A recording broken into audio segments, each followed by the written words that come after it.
بسم اللہ الرحمن الرحیم۔ السلام علیکم ورحمۃ اللہ۔ امید ہے سارے دوست خیریت سے ہوں گے۔ آج کی اس مختصر نشست میں استاد ابراہیم ذوق دہلوی کے ایک مطلع پر آپ سے بات کرنی ہے۔ مشہور زمانہ مطلع ہے کہ ہفتاد و دو فریق حسد کے عدد سے ہیں، ہفتاد و دو فریق حسد کے عدد سے ہیں، اپنا ہے یہ طریق کہ باہر حسد سے ہیں۔ تو یہ لاجواب شعر استاد ذوق کا ہے۔ ان کے بارے میں مختصراً میں یہ عرض کروں کہ ذوق دہلوی جو ہیں یہ بہادر شاہ ظفر کے استاد تھے، اور خود یہ حضرت شاہ نصیر چراغ دہلوی کے شاگرد تھے، اور ان کی شاعرانہ عظمت کا اندازہ اس بات سے لگائیں کہ انہیں ملک الشعراء اور خاقانی ہند کے القابات دیے گئے۔ تو یہ جو مطلع ہے اس کو سمجھنے سے پہلے تھوڑا سا ہم علم الاعداد کے بارے میں بات کر لیتے ہیں۔ علم الاعداد جس کو نیومرالوجی کہتے ہیں، اس میں یہ ہوتا ہے کہ یعنی اصحاب فن نے ہر حرف کے مختلف اعداد کا تعین کیا ہے۔ جیسے آپ نے دیکھا ہوگا بسم اللہ الرحمن الرحیم کی جگہ پہ 786 لکھا ہوتا ہے، یا اسی طرح محمد کی جگہ پہ 92 یعنی 92 لکھا ہوتا ہے۔ تو اس میں الف کا 1 عدد ہے، بے کے 2 عدد ہیں، جیم کے 3 عدد ہیں، تو اس طرح یہ حروف کے اعداد ہوتے ہیں۔ تو یہ جو لفظ ہے نا حسد، ہے سین اور دال، اگر ہم ان تینوں حروف کے نمبرز کو جمع کریں تو وہ 72 بنتا ہے، ٹھیک ہے؟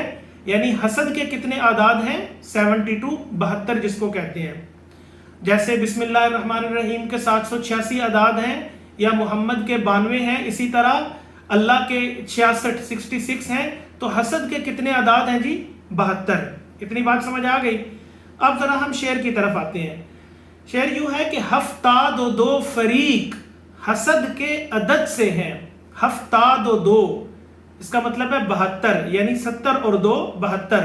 ہفتاد و دو فریق، یہ جو 72 فرقے ہیں، یہ جو 72 گروہ ہیں، حسد کے عدد سے ہیں۔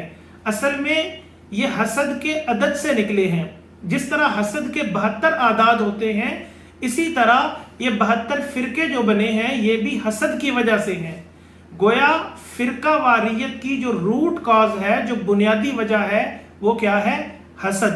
حسد کی وجہ سے لوگ نئے نئے فرقے بناتے ہیں اور گروہوں میں بٹتے ہیں، اور انسانیت کی تقسیم ہوتی ہے، ٹھیک ہے جی؟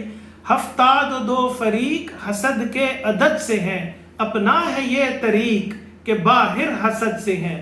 لیکن ہمارا طریقہ یا ہمارا راستہ یہ ہے کہ ہم حسد سے باہر ہیں، یعنی ہم 72 سے باہر ہیں، یعنی ان 72 فرقوں سے ہمارا کوئی تعلق نہیں ہے، کیونکہ ہم حسد نہیں کرتے، اس لیے ہم اس فرقہ واریت کی بیماری کا شکار نہیں ہوئے۔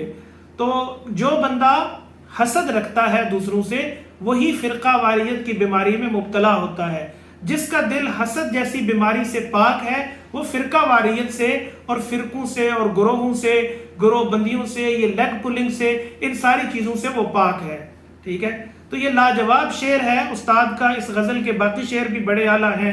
جیسے آگے ایک شعر ہے، مردار ہے وہ طائر سدرا ہی کیوں نہ ہوں، تیر نگاہ یار کے جو دور زد سے ہیں، خورشید وار دیکھتے ہیں سب کو ایک آنکھ، خورشید وار دیکھتے ہیں سب کو ایک آنکھ، روشن ضمیر ملتے ہر ایک نیک و بد سے ہیں۔ تو اس طرح یہ بڑی لاجواب غزل ہے۔ امید ہے آپ کو استاد کا یہ مطلع پسند آیا ہوگا۔ ہاؤس آف نالج کے ساتھ جڑے رہیں، اپنا خیال رکھیں۔ خدا حافظ۔